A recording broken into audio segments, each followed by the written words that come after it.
Go ahead and let's get started because it is 11:30 according to my clock. So once again, I want to welcome everyone to the Enlightened Ladies Circle, the Pilot Circle, which is what we're calling Stepping into Self-Mastery. And today's session is Thriving in a Material World, since it is Tuesday, October 18th. And I want to welcome everyone. This is our third session of 4 sessions, and I want to give you a little overview before we get started about how this session is going to work. So the first 15 minutes of what we're doing is setting the stage and starting the conversation about what it means to thrive in the material world.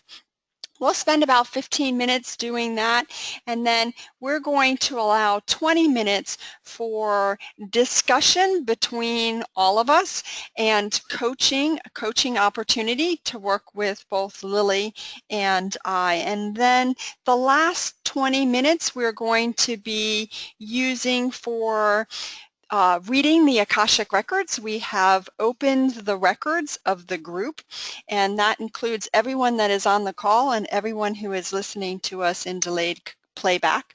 So we're going to have some wisdom that comes through from our masters, teachers, and loved ones in the Akashic Records. And then we are also going to be doing some theta healing. And if you have attended any other of the webinars that we have done, you know that this is a powerful session.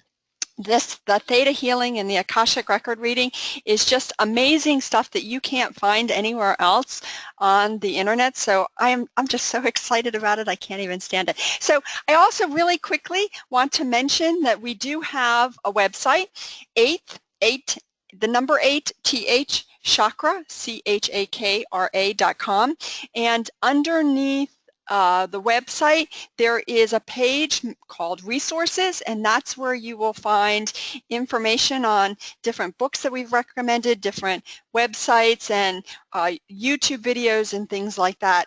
So please take an opportunity to go to the resource pages as well. Go on Facebook and make sure you like our page, because we're constantly posting things there and starting up conversations for you to participate in. Lily. Okay, so our intention for this session, we're going to talk a lot about intention throughout our webinars, is to plant the fertile seeds necessary for recognizing and clearing the limiting beliefs that keep us from experiencing unlimited abundance. Thriving in the material world is a relative thing, because what I may experience as thriving may be different from what you experience as thriving. So it is all relative, but we're going to focus on helping you and setting up the conversation to where you can understand and begin to really relate powerfully to the beliefs that limit you from creating really everything that you want in your life, whether it has to do with how much money you make, the home that you live in, your physical appearance, the car that you drive, your career, the quality of the vacations that you take, etc., etc. So please make sure that while in this first few minutes that you are jotting down questions or make little notes, because when we get to the part about asking questions, we want to take comments and questions from you. It's an opportunity for you to be coached. Also, please make sure that you set an intention for this conversation. Setting an intention will pave the way for you and will actually make it more powerful for you. So make sure that in your mind you have what you want to get out of this session. Okay, and then lastly, I want to point to that we do have a workbook, and it's on the resources page in the 8thchakra.com, and it's also, you should see it on your screen. It's a PDF, and it's a workbook which will help you to prepare yourself and to do a little bit of exercises that will definitely give you more power around these subjects. Okay, let's go, Bonnie. Awesome. I am so excited. Listen, I have to tell you guys before we do anything else that this is mine and Lily's favorite slide. So just take a look and appreciate it. So the reason why we love it so much is because we want you all to know that we are all here to remember that we are powerful creators. And what that means is that we have been designed to create. We have been designed to know that the earth is here for us to play. And sometimes we all get a little serious and we forget this piece, that it is really a playground for us, that when we want to be a powerful creator, we really want to step into an attitude of play, have fun, enjoy, relax, see what happens, explore. And what I really love about this is the idea that we really want to be more childlike in our attitudes, that we really want to have this sense of, what is that? I wonder how that works. Oh, well, what would happen if I did this?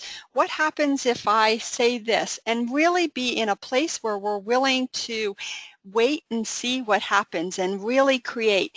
And the other element of this is about being a child in the attitude of non-attachment. Now, certainly there's no child who goes, I am in an attitude of non-attachment, but we do want to think of things like we're not attached to having whatever we're creating.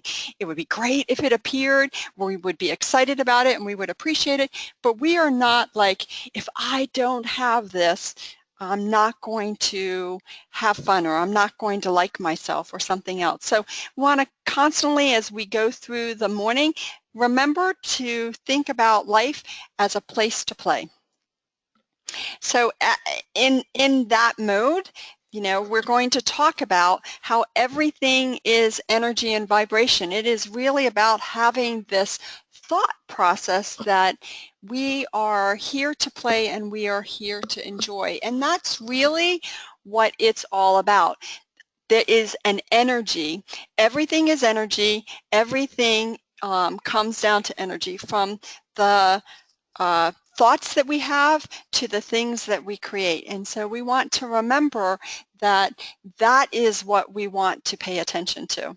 Yeah, one thing that I want to mention about that is that everything in the universe is made of the same material. Well, that makes sense, right? That everything in the universe is made of the same material. And the difference between something solid and something less solid, like water, gas, or a thought or an emotion, is the space between the molecules in that thing. And so when you look at it that way, you'll understand that there's no difference really in a thought that you're having and something that you're actually physically touching. There's really no difference other than the space between the molecules of that thing. And when you begin to connect with that, you'll start to see how you have a relationship with everything and how you can impact everything through thought and power. I mean, through thought and emotion.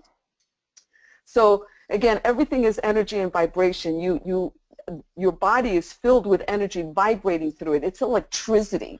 One of my favorite scientists of all time is Nikola Tesla, and I would encourage all of you to look him up and to see the research that he came up with. It's really astounding of how everything is electricity running through you. So by understanding this, you will notice that you actually have the world at your disposal, and you can create whatever you want through the power of your thoughts and through the power of your visualization. And we're going to talk about that in a few minutes. But first, we're going to address what are some of the things that we believe that actually limits us from creating.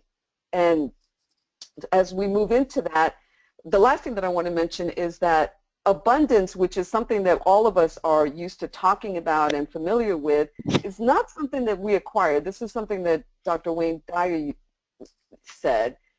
Abundance is not something we acquire. It's something we tune into. So if everything is energy and frequency and vibration, then imagine that everything in the universe is based on abundance and based on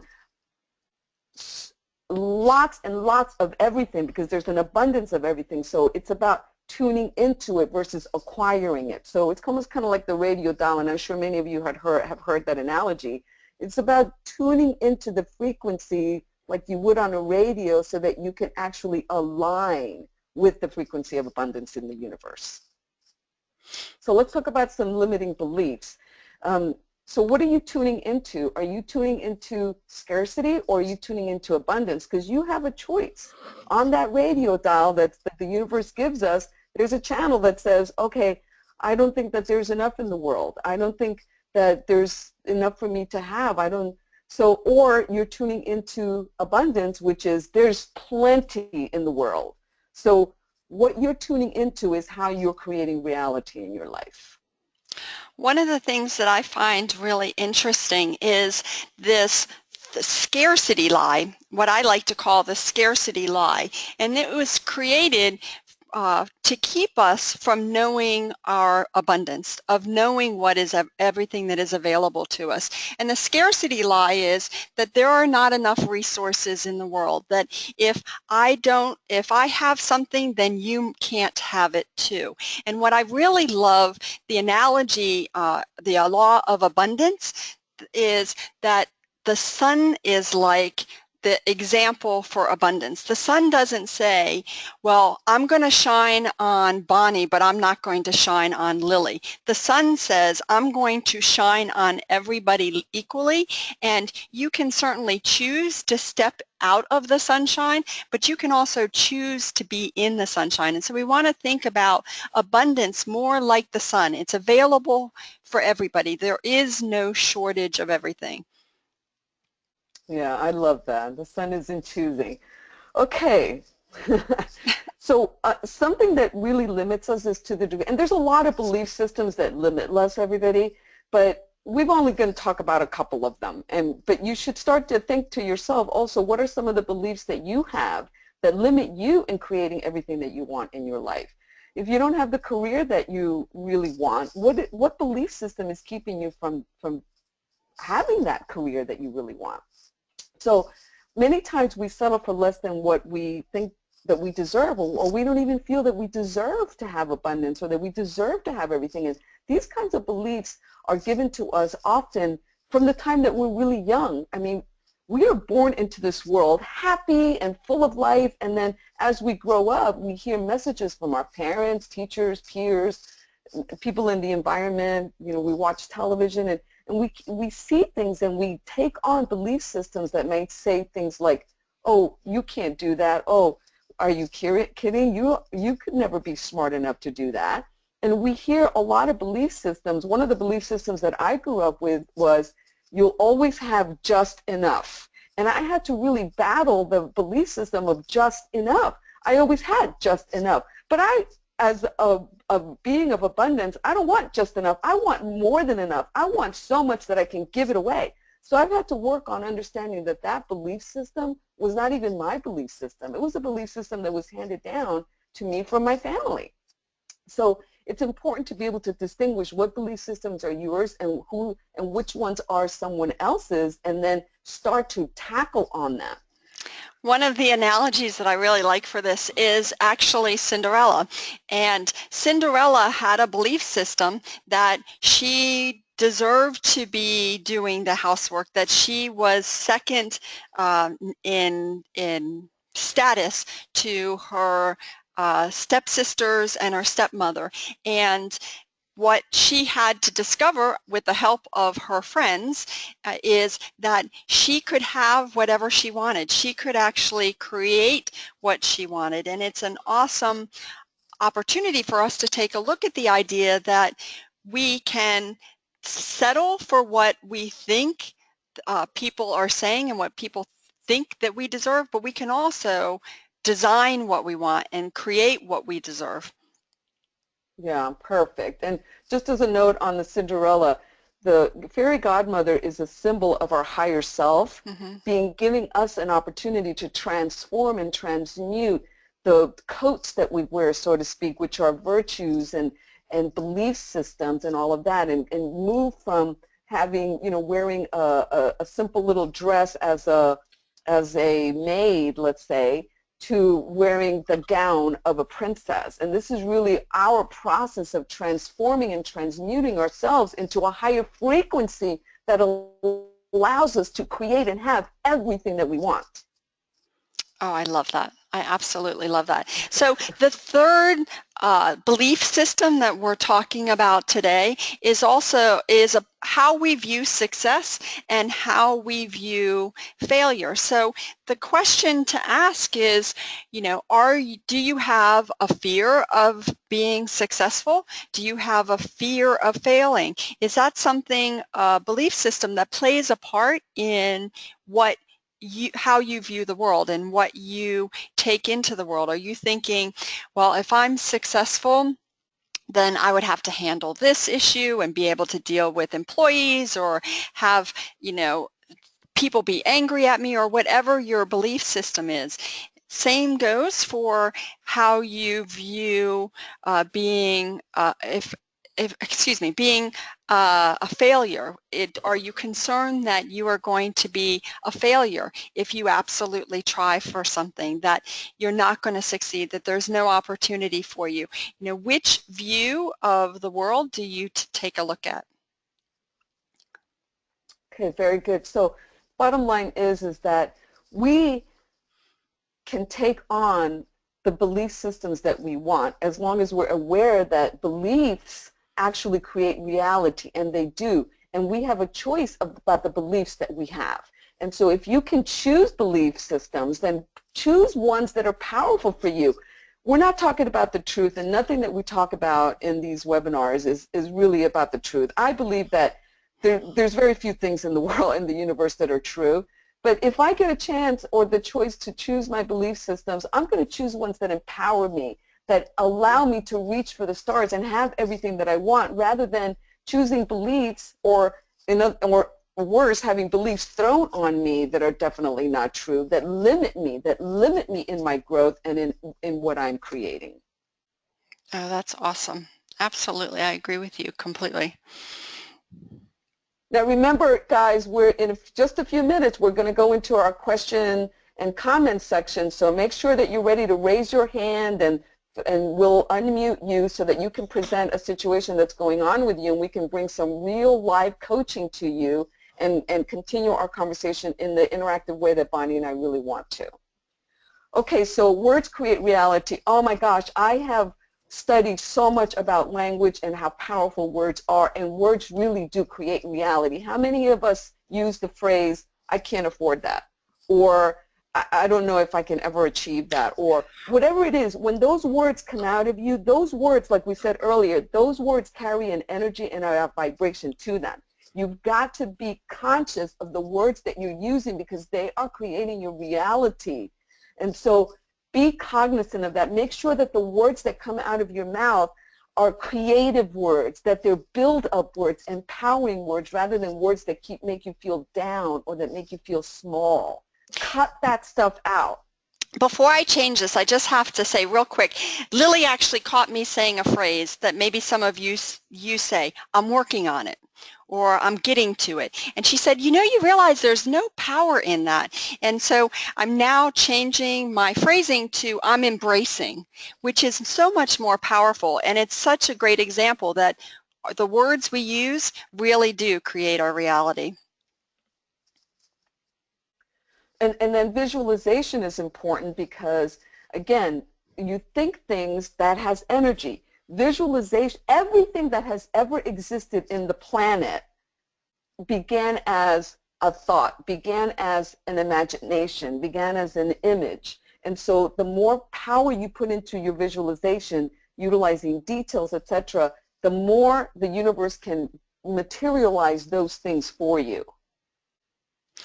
Yeah, we want to really pay attention to what we want. And one of the things that I think is most powerful is to remember to focus on the details of what we want. If you want a new car, really design that car, what you want it to look like, you know, what color the paint is and how many doors it has and all of those kinds of things, and really stay out of the how you are going to get it. The truth of the matter is that the how is the universe's job.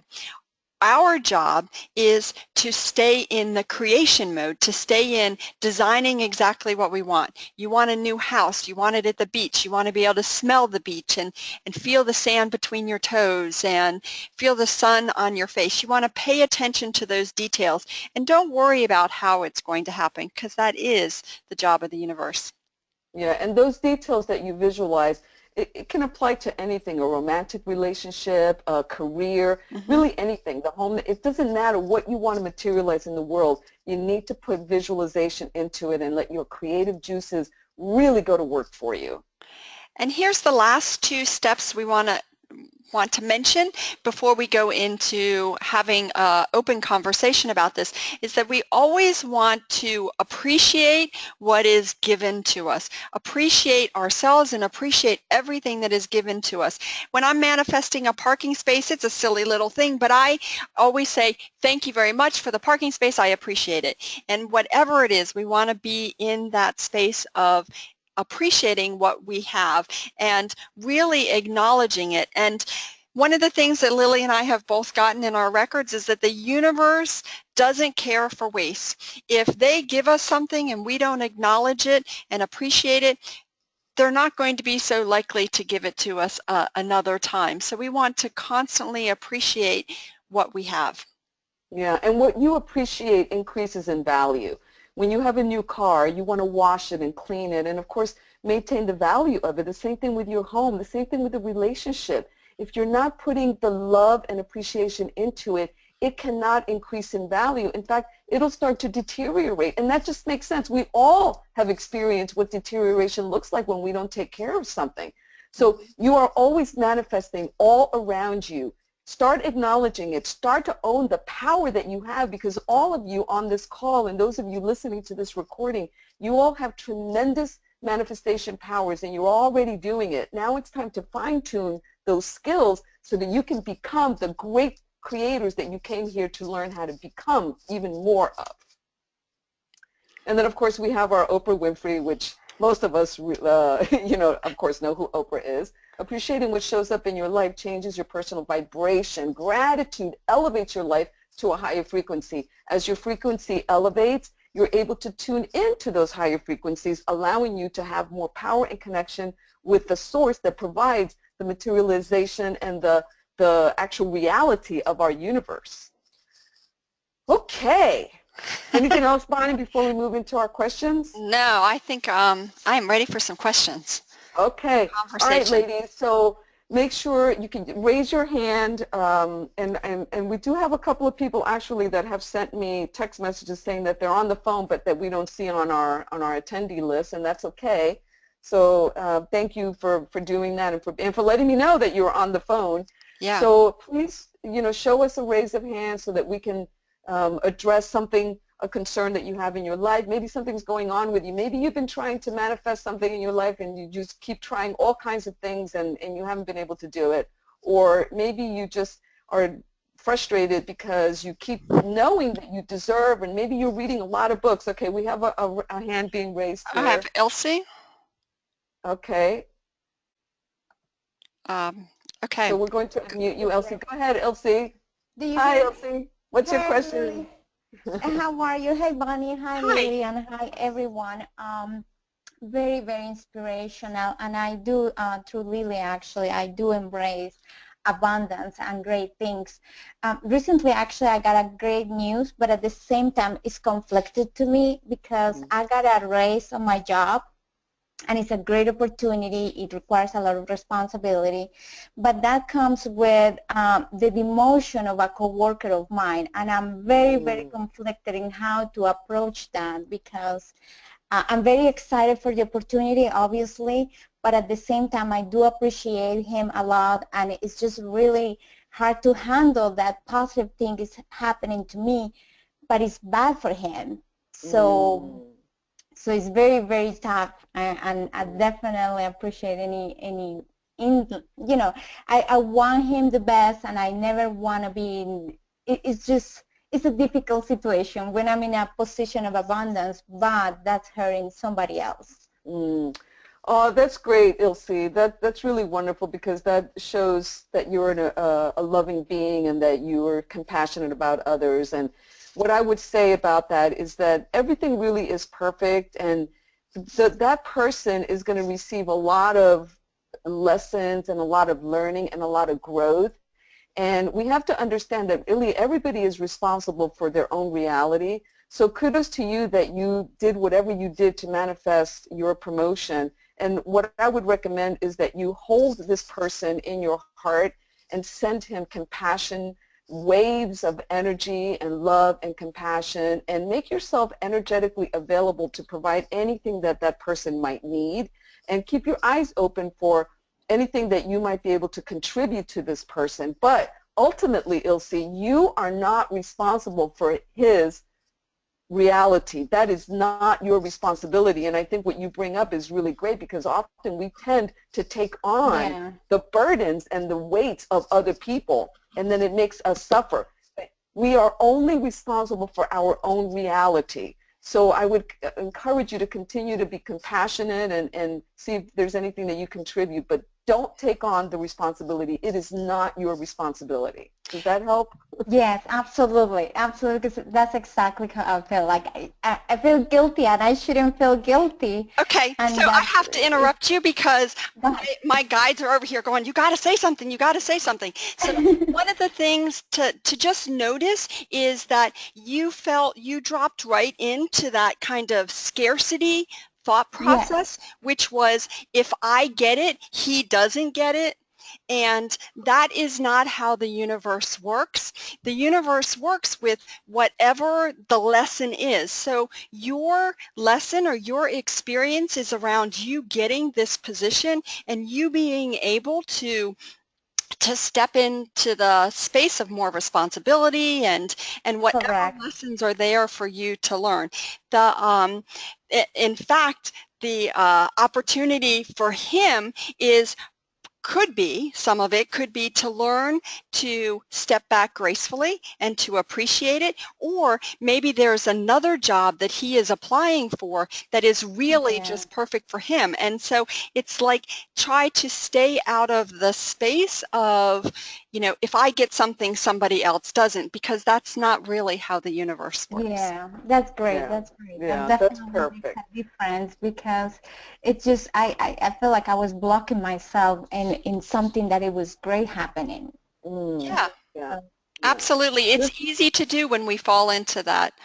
So perfect. So hopefully I'm sure that was helpful for you, Ilse. Thank you. And that Yes, was absolutely. Thank you. Thank you very much, Lily. Thank you very much, Bonnie. You're welcome. Okay. All right. I've got someone that's on the phone is talking about a dream job, not yet created it. I'm peaceful and grateful for the job I do have. Declaring my dream job is here now. Ready to release with love and joy my current job so that someone else can prosper in it. So that's really great, Randy. Thank you so much for your question. But I'm not sure if you have a question. What I can see though is that you're looking to create it, but it hasn't actually manifested yet. I'm assuming that maybe what you're wanting to know is how can you make it happen faster? Maybe you can clarify what your actual question is. And while we're waiting to hear back from Randy on that, because I do want to address a specific question for you. We have another raised hand. Laura? Bonnie, you want to unmute Laura? Sure. Why am I not seeing? Oh, hi. Oh, she had a raised hand, but then that went away. So. Hey, Laura. Would you like to speak this morning? Yes, I was wondering, what is a good strategy to get past old belief systems or family belief systems that you want to move on from so that you can manifest more abundance? That is such an awesome question. Releasing family, something broke up for me there. Releasing family systems, is that what you said? Or belief systems that were instilled in you through families, and you're ready to move on and embrace that is such a great question. And this is something that we deal a lot with in the Akashic Records healings and theta work that we do, is to go in and look at what's blocking us that was handed down through ancestors or through, because again, going back to the idea that everything is energy and matter, it's just a difference of the subtlety of it. So thoughts actually and emotions actually end up being imprinted in our genetic code. And so if you have in your lineage, for example, what the example that I gave, which was that I was brought up with the concept of I'll always have just enough. That was a belief system that limited me from having more than just enough, right? But it wasn't until I actually identified it as a family system. So if you already have family systems, identified belief systems that are limiting you, that in and of itself, the awareness of it, you're already a step ahead of most people, Laura. So that's a good thing. Then the next thing is to isolate that belief system and then do some work around it, bringing light and love to it, and then allowing yourself to be in the awareness that it is not your belief system and that you do not have to have this belief system, and you choose to release it knowing that it is not your release system, your system. However, one of the most important things is that just like the universe doesn't like waste, the universe also doesn't like vacuum. So if you're going to release a belief system that doesn't serve you, you have to replace it with one that does. Because if you don't, it creates a vacuum in your energetic field, which then that belief system that didn't work, that you released, is going to just come right back in it. So you've got to replace it with a belief system that does work for you. That's one of the most important things that you can do. And then when you do that, one way to solidify a belief system is to make sure that you practice that belief system in the thought form and emotional form for a minimum of 40 days. Because by practicing it for a minimum of 40 days, it becomes more embedded into your energy field. So that's, that's one way. That's a quick answer to what you were saying, Laura. Okay, great, thank you. You're welcome. So, Lily, you want to add to that? Well, no, I think you did a fabulous job with that. I think you are absolutely right with that. We have a couple of questions that are popping up here.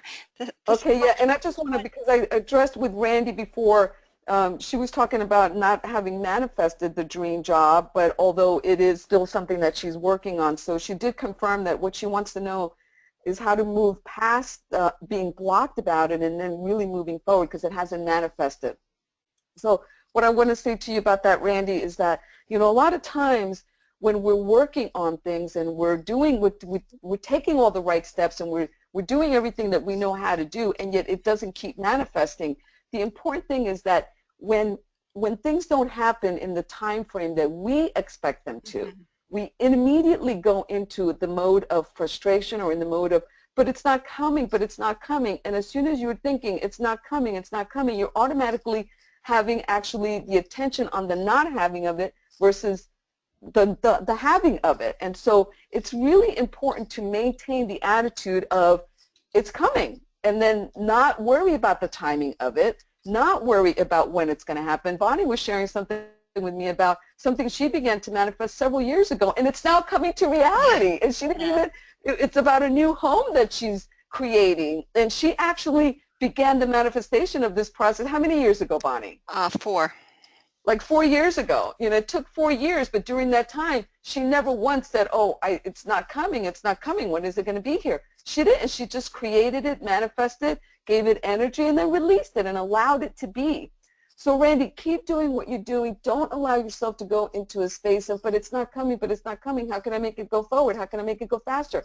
Those are all the thoughts that are limiting you from actually putting your arms around it. And then we should talk, because I'd like to give you a little bit more tools to work on that. So let's talk soon about that.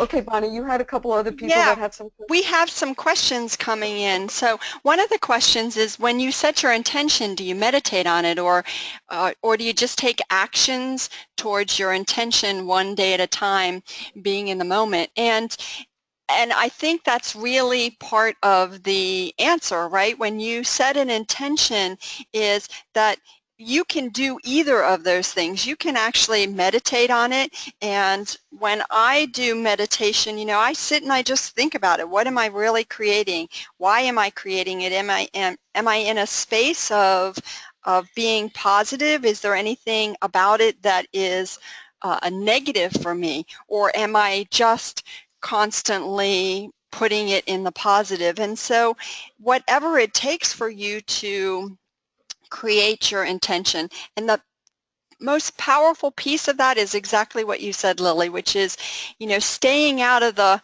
why hasn't it happened yet? Oh, I must not be doing this right. Because the minute we put that energy out there, the universe says, okay, let's bring up some example of how she's not doing it right. So we want to stay in that positive thought process. Yes, perfect. That was great, Bonnie. We've got someone else who's talking about, she's saying, Lily, you've mentioned previously that in order to become it, you first must be it. When it comes to creating a new relationship, can you give guidance on what specifically to focus on? Do I focus on how that new relationship would feel like? For example, think about how well we would get along together, how we've partnered together in life, the feelings of warmth and happiness. Absolutely, and that's coming from Pam. Yes, Pam, that's definitely one way to do it, but the more details you can put on it, and at the same time, not having too much detail around it, allowing the universe to work with you from areas that you're not even conscious about. Because sometimes our higher self, our higher awareness, our higher consciousness knows what we need, because that's where really all our innate wisdom is. Sometimes that higher self knows what we need and what is going to benefit us the most, whereas our personality thinks otherwise. So an example of that would be maybe our personality, in terms of creating a relationship, maybe our personality wants a sexy guy, right? Our personality might say, oh my gosh, I really want a sexy guy. And so if you start thinking, how am I going to manifest a sexy guy? And then you focus on that, but then in reality, your higher self may think, well, you don't really need a sexy guy. What you need is someone who's going to be compassionate and loving and gentle and tender. You don't really need the sexy piece of it. So it's important to understand what's really what we're creating from a higher perspective versus from a frequency of just being human, and what our personality and our egos want. Our egos want things that really aren't good for us. And so that's what's important. And then once you can tune into that through meditation and by focusing on those things that do bring a higher level of joy and bliss to you, you know, sexy might bring bliss to you in one area, but in another area it might not. You know, I once recently decided that if I'm going to create a relationship, I really don't want a hunk. Because I don't want a hunk, because if I have a hunk, there's going to be other women chasing that hunk. So I decided I don't want a hunk. I'd rather have more of a plain-looking guy that I know is going to be totally devoted to me. So that's just a humorous way of looking at what our ego wants versus what our non-ego higher self really is looking for. So yes, creating a new relationship, you do want to have some focus on what is the aspect of the relationship that really is going to serve your higher purpose, your higher wisdom. That's really the best place to start from on that. And of course, there's a million other things that we could say about that. All right, thank you, Pam. Lily, I adore you. You're just All right, we have so many questions popping in, but we're out of time here, and we are going to want to move into our healing session area. And so I want to take a moment to have you all really focus on, and Bonnie and I are going to go into the records, and we're going to do a records reading, and then we're going to do a theta healing session that is going to be appropriate for the audience, not just for those of you that are live on this call, but also to those of you that are listening to this recording, because we had about 3 times as many. I think we had a lot of registrations for this webinar and for our series, but not everybody can join at this time of the day. So if you're listening to the recording, this reading is for you also. Please know that, as well as the downloads on the theta that we'll be doing, and this is also for those of you that are listening to the recording. And so please keep in mind, hold something in your heart that you really need to hear. And the records are going to reveal whatever they're going to reveal, which Bonnie and I never know what's going to be revealed. What is being revealed really is for everyone, and it is for this community and those of you that are here and listening. So just give us a second for us to just close our eyes, and I would ask all of you to also close your eyes and really center yourself in your heart so that you can receive fully the guidance that's going to be here. And you can take notes if you want to. I encourage it, but you're also going to be able to listen to the recording later, so don't worry too much about that. Worry more about receiving the knowledge and the wisdom into your hearts. Okay, so. Okay, so it's really interesting to me that as I sit here, I'm feeling really, really nervous. And I'm like, what is that nervousness? I don't understand that. Or what is that fear? Where is that coming from? And what I got very clear on is that fear and worry is actually not mine. And they really want me to take a few minutes to talk to you guys about the fear of stepping into what you really want to have. And, you know, we addressed it a little bit with talking about everything being a vibration and with scarcity and abundance and kind of settling for the things that we want because we're not sure we deserve them, and, or the fear of success or the fear of failure. But what they really want me to talk to you today about is that fear is the opposite of love. And we can't be in a space of fear and be in a space of love at the same time. We have to choose where we want to be. And sometimes it has to be a conscious thought. We actually have to be willing to think, I hear myself being fearful about the future, being fearful about my job, being fearful about, you know, where I'm going to live or what the political situation is going to be. There is so much fear around what is happening in the United States right now. And what they really want us to be more aware of is that we can't hold the idea of fear at the same time that we hold the idea of love, that they are opposites in every way possible. And so when you feel yourself being fearful, and it's really important that we understand that we don't often use the language of fear. We don't say, oh, I'm so fearful of who's going to be elected. We say, I'm worried about it, I'm concerned about it, I'm not sure about it, it really makes me mad. There's so many different ways that we rephrase the word fear, and they want to bring some attention to that so that we understand that when we say those words, we are calling up fear. And when we're calling up fear, we're not in a space of love. When we can be in a space of love, it's more like, I'm okay with whatever happens to the job that I applied for. I'm okay with whatever happens to the vacation that I've planned, because for some reason they really want me to mention this. If you planned a vacation and you're not sure what the weather is going to be like, maybe because we just had a hurricane in South Florida, they're bringing up that example, but they, you know, all of those kinds of things that we plan in our life, that if we can be in a space of, okay, if I can go, that's going to be awesome. I'm going to have a great time. I'm going to enjoy myself. But if I can't go, it's okay, and there's a reason why I'm supposed to be here. And to be in a place where we're willing to let go of the worry, the concern, the fear around it, and step into a place of acceptance and understanding, and really a place of love. They really want us to be more aware of how many times our brain is pulling us into a place of worry and concern, and to just notice it and say, oh, look, there's that worry and concern. What am I really worried and concerned about?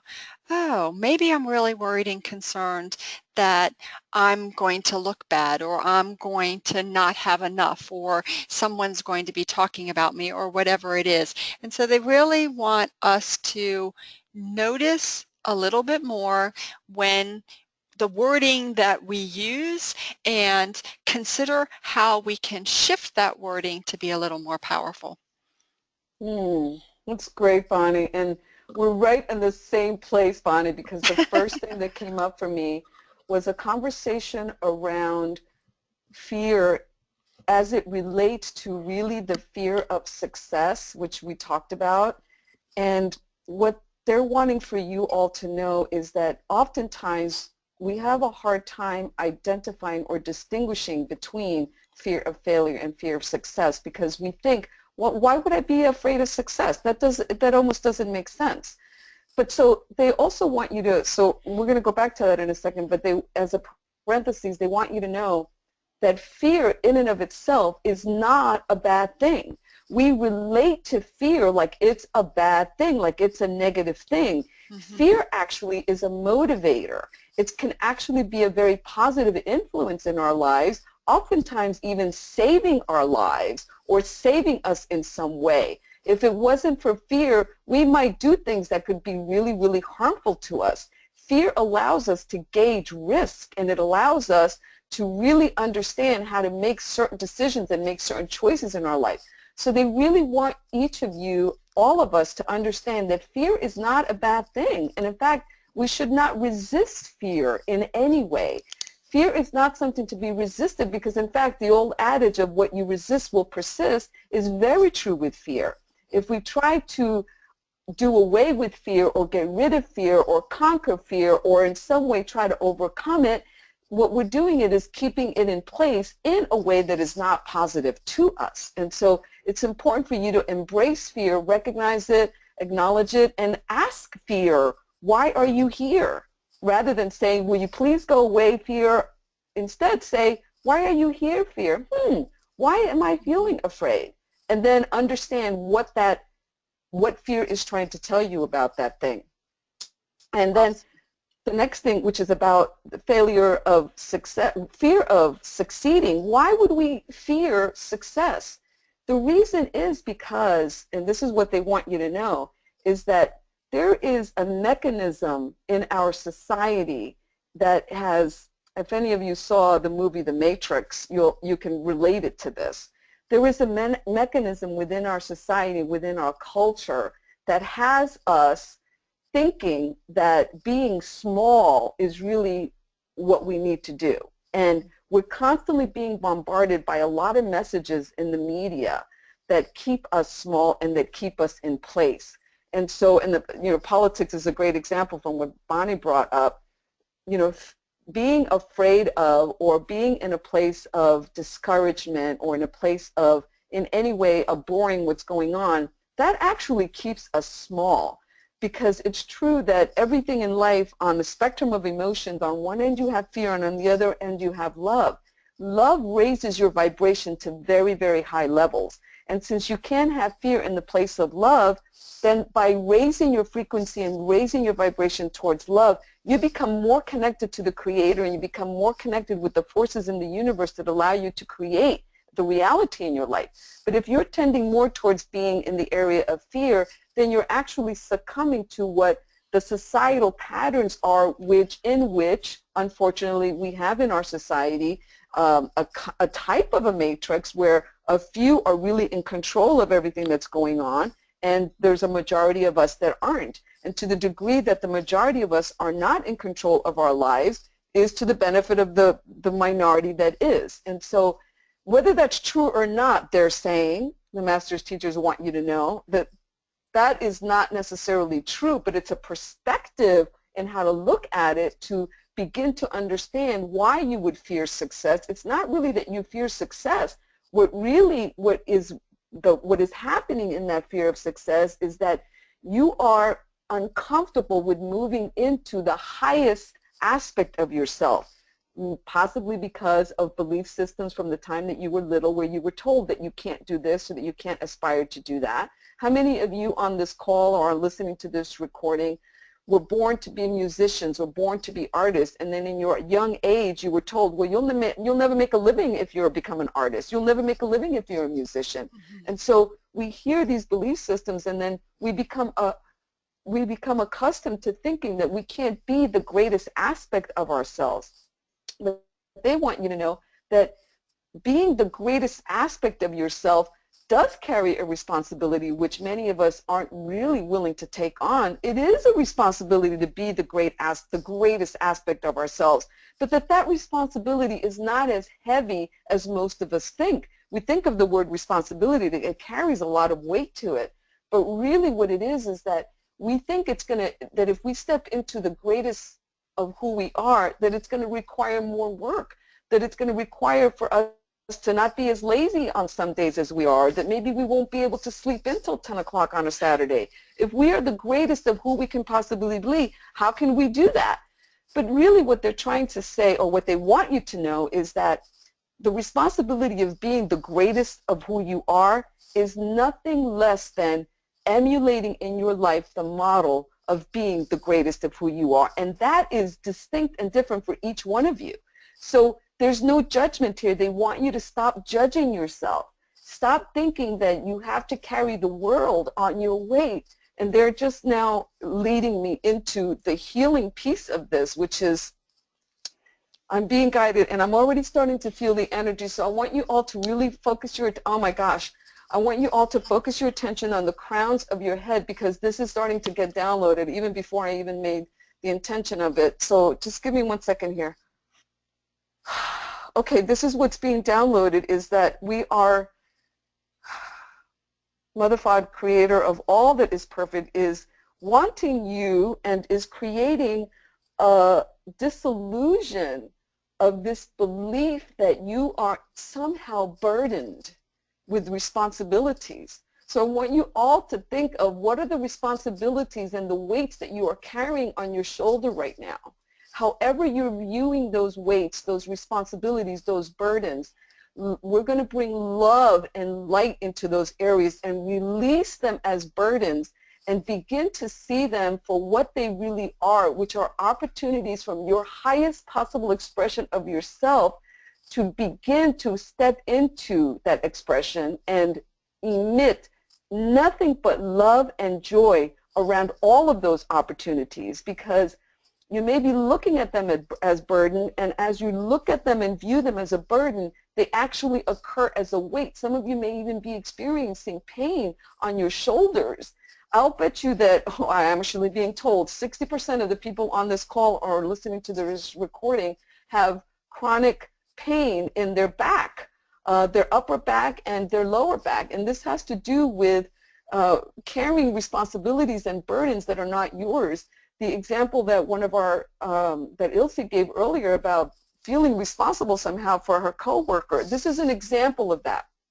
So focus on that. We're releasing it now. I'm seeing the light coming through the crown of everybody's heads. I'm seeing a very beautiful violet blue. It's kind of like a violet blue. It has little sparkles in it. It has like little pieces of diamond and gold in it, a lot of gold. I'm seeing a lot of gold in this violet blue light, and it's moving through the crown of your heads, and it's actually moving through all of us, and it's kind of pushing out all sensations and all relationships to the things in our life as burdens or weights that we are carrying that don't belong to us to carry. And as we release that, I'm actually seeing the spine. There's a spinal column energy moving through everybody's spine here, kind of like, it almost looks like a lightning bolt. Maybe some of you can feel the energy of it. There's a lightning bolt moving through and actually really clearing out this.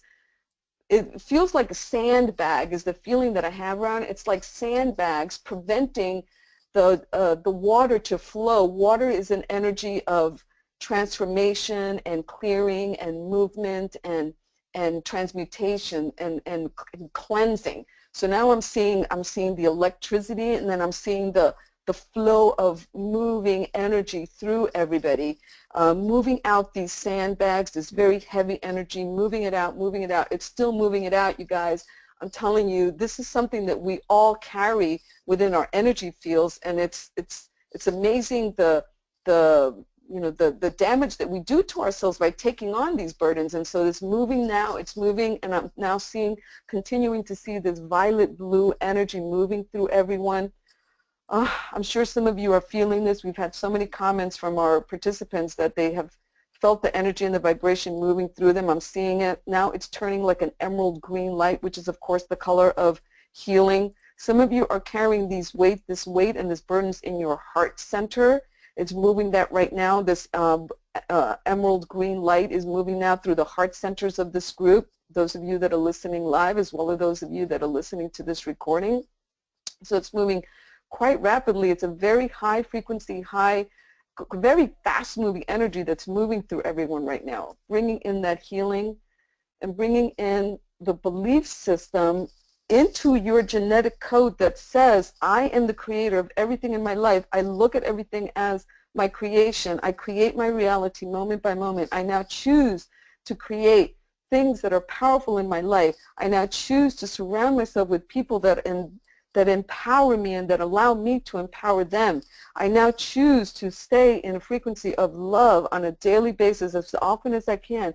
I now understand that fear is not necessarily my enemy, but can be a friend, and I now choose to put it in my pocket and then go do those things that my inner being really is directing me to. We're also downloading the program of my inner sense, my inner highest consciousness is my best resource for making decisions. I do not need to look at outside sources, whatever they are. I can listen to those outside sources, but my decisions should solely be based on the inner wisdom and inner knowledge that is already inherent within me.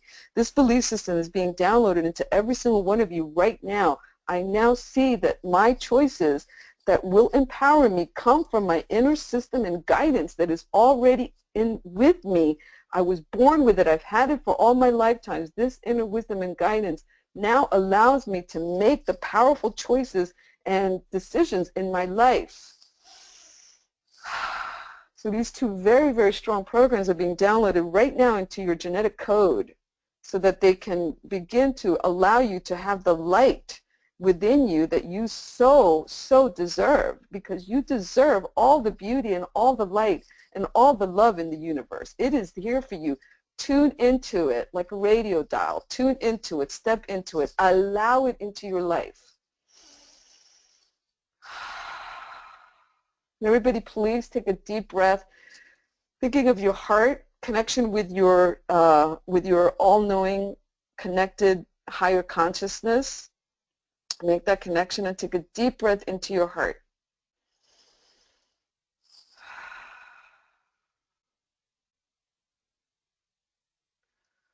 Okay, we are complete. Yay! Wow, that was really cool. That was